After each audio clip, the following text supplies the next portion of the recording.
করলা কি একটা তেতো জিনিস, কে খেতে চায়? কিন্তু আমি যেভাবে আজকে রান্না করব, এটা কিন্তু একদমই তেতো থাকবেই না। বরঞ্চ আপনি একবার রান্না করলে দ্বিতীয়বার রান্না করতে চাইবেন।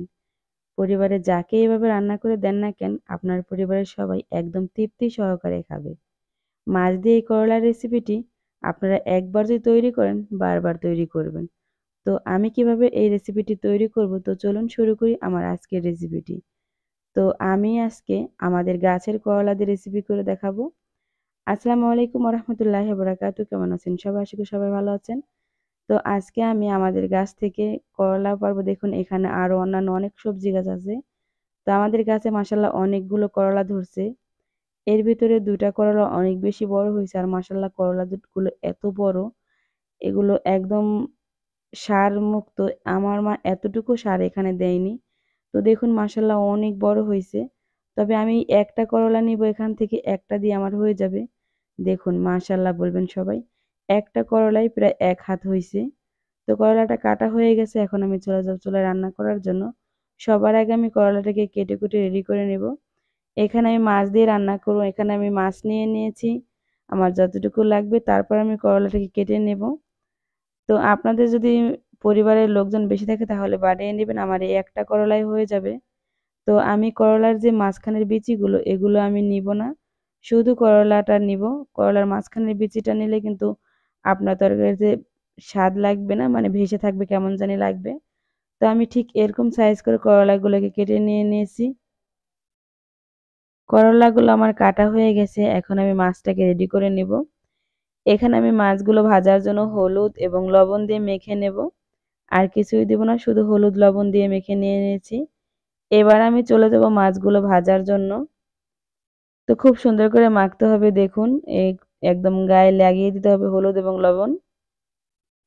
তারপর চুলায় আমি একটা প্যান বসিয়ে দিয়েছি, এখানে দিয়ে দেবো পরিমাণ মতো তেল।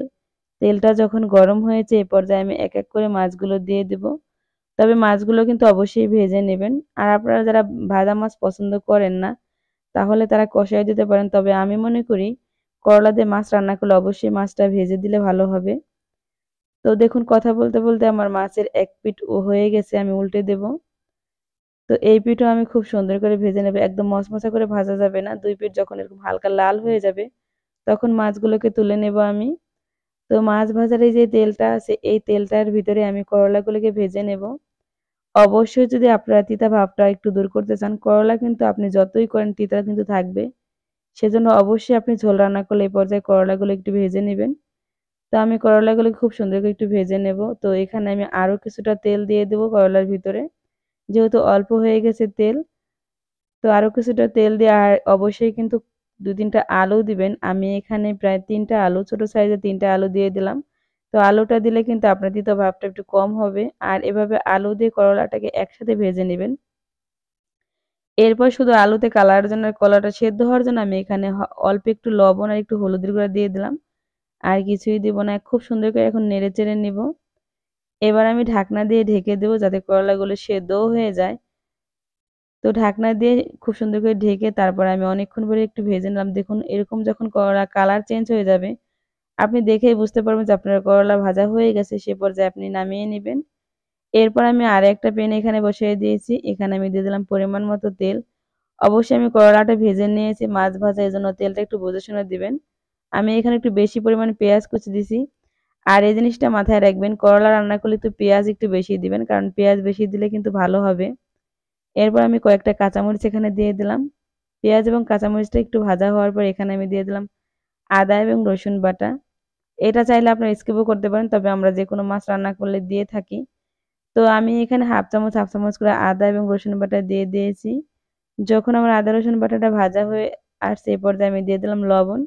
লবণটা দিলে কিন্তু খুব সুন্দর করে ভাজা হবে, কাঁচা গন্ধটা চলে যাবে। তো এই তেলের ভিতরে আমি বাকি উপকরণগুলো দিয়ে দেব। এখানে আমি সবার আগে যেটা দেব সেটা হলো মরিচের গুঁড়া। আমি এখানে চা চামচের ১ চামচ মরিচের গুঁড়া দিয়ে দিয়েছি। ১ চামচ হলুদের গুঁড়া দিয়ে দিয়েছি। তো ঝালটা অবশ্যই আপনাদের বুঝে শুনে দিবেন। যদি ঝাল বেশি পছন্দ করেন তাহলে বেশি দিবেন। তবে আমরা বেশি ঝাল বেশি পছন্দ করি না। আমাদের মতো আমরা দিলাম। এরপর আমি পানি দিয়ে দিলাম যাতে মসলার কালারটা নষ্ট না হয়। এবার আমি এখানে দিয়ে দেবো ভাজা জিরার গুঁড়া হাফ চামচ ধনিয়ার গুঁড়ো, সামান্য একটু গোলমরিচের গুঁড়া। এগুলো দিয়ে খুব সুন্দর করে মশলাটাকে কষিয়ে নেব। দেখুন কথা বলতে বলতে আমার মশলা কষানো হয়ে গেছে। আমি যেই করলা এবং আলুগুলো ভেজে রাখছিলাম এগুলো আমি এই পর্যায়ে এখানে দিয়ে দিলাম। এগুলো দিয়ে খুব সুন্দর করে নেড়েচেড়ে নিব। তো আমি এই করলার আলুকে আমি মশলার সাথে 2-3 মিনিট মতো কষাবো। এবার ঢাকনা দিয়ে আমি ঢেকে দেব। তো দেখুন আমি 2-3 মিনিট কষানো হয়ে গেছে। তবে এই পর্যায়ে একটা জিনিস খেয়াল রাখবেন, আপনার করলা এবং আলু কিন্তু আপনার সেদ্ধ হয়ে গেছে। প্রায় আর 20% সেদ্ধ হলেই একদম ফাইনাল সেদ্ধ হয়ে যাবে। তাই এই পর্যায়ে অবশ্যই কিন্তু গরম পানি দিবেন, ঠান্ডা পানিতে কিন্তু একদমই দিবেন না। তো আমি এখানে গরম পানি দিয়ে দিলাম। যখন ঝোলটা খুব সুন্দর করে ফুটে উঠছে এই পর্যায়ে আমি এখানে দিয়ে দেব আগে থাকতে যে মাছটা আমি ভেজে রাখছিলাম সেই মাছটা এখন আমি দিয়ে দেব। সবগুলো মাছ আমি উপর থেকে এভাবে দিয়ে দেব। আর আমি খুবই ঝোলটা একদম কমায় দিছি, কারণ আমি একদম ঝোল রাখবো না, অল্প অল্প হালকা রাখবো। সেজন্য আমি মাছগুলোকে একটু ডুবিয়ে মানে ঝোলের ভিতরে ঢুকাই দিতেছি, যাতে খুব সুন্দরভাবে মাছের ভিতরে একদম ঝোল ঝাল এগুলো চলে যায়। তো দেখুন আমি দিয়ে আবার একটু উল্টেও দিলাম। তো এ পর্যায়ে আমি এখানে আরো দিয়ে দেব টমেটো। আমি এখানে একটা টমেটো খুব সুন্দর করে পাতলা করে স্লাইস করে নিয়ে নিয়েছি। আপনারা চাইলে কিন্তু এই টমেটো মশলার সাথে দিতে পারেন, তবে এই পর্যায়ে দিলে বেশি ভালো হবে। টমেটোটা দিয়ে তারপর আমি একটু করে নেব। একইভাবে টমেটোটা একটু ঝোলের ভিতরে ঢুকিয়ে দেব, যেহেতু আমি ঝোলটা একদম কম দিয়েছি। তো একই সাথে আমি এখানে দেব বেশি পরিমাণে ধনিয়া পাতা। এখন কিন্তু ধনিয়া পাতা না দিলে কিন্তু মনে হয় না তরকারিতে স্বাদ হয়েছে। শীতের সিজন ধনিয়া পাতা কিন্তু দিতেই হবে। দেখুন মাশাআল্লাহ লুকটা দেখেই আপনারা বুঝতে পারছেন এটা কি পরিমাণে মজা হয়েছে। তো আমি মাঝে কিন্তু একবার আমি ওইটা উল্টিয়ে দিয়েছিলাম মাছগুলো আবারও, তবে সেটা আমি ক্লিপ নিয়ে নিই। তো আপনারা একটু মাঝখানে আবার একটু উল্টে দিবেন। তো এখন আমি চুলার জালটাকে অফ করে দেবো। একদম আমার রান্নাটা ফাইনালি রেডি হয়ে গেছে। দেখুন মাশাআল্লাহ অনেক সুন্দর কালার। দেখেই মনে হচ্ছে যে এখনই খেয়ে ফেলি। তো আমার এই করলা দিয়ে মাছের রেসিপিটা আপনাদের কাছে কেমন লাগলো অবশ্যই কিন্তু কমেন্টস করে জানাবেন। আমি ১ম করলা দিয়ে মাছ রান্না করছি। আমার পরিবারের সবাই কিন্তু খেয়ে অনেক মজা হয়েছে বলছে। তবে যেরকম মজা হয়েছে আমার কাছে অনেক ভালো লাগছে। আমি কিন্তু আবারও রান্না করব। আপনারা যারা একবার রান্না করবেন আমার মতো কিন্তু আবার দ্বিতীয়বার রান্না করতে চাইবেন। আমার মা এবং বোন সবাই খেয়ে অনেক মজা হয়েছে বলছে।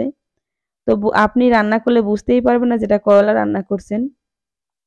তো বন্ধুরা ভিডিওর এই পর্যায়ে যারা আসছেন এখন একটা লাইক দেন, প্লিজ একটা লাইক দিবেন। চ্যানেল নতুন হলে কিন্তু অবশ্যই চ্যানেলটাকে সাবস্ক্রাইব করে চ্যানেলের সাথেই থাকবেন। এরকম নিত্য নতুন ভিডিও দেখার জন্য নোটিফিকেশন অন করতে একদমই ভুলবেন না। আমি যখনই কোনো ভিডিও আপলোড দিলে সবার আগে আপনাদের মাঝে চলে যায়। আমার এই ভিডিওটা যারা ফেসবুক থেকে দেখছেন তারা অবশ্যই আমার ফেসবুকটাকে লাইক, কমেন্ট, শেয়ার করে দিবেন।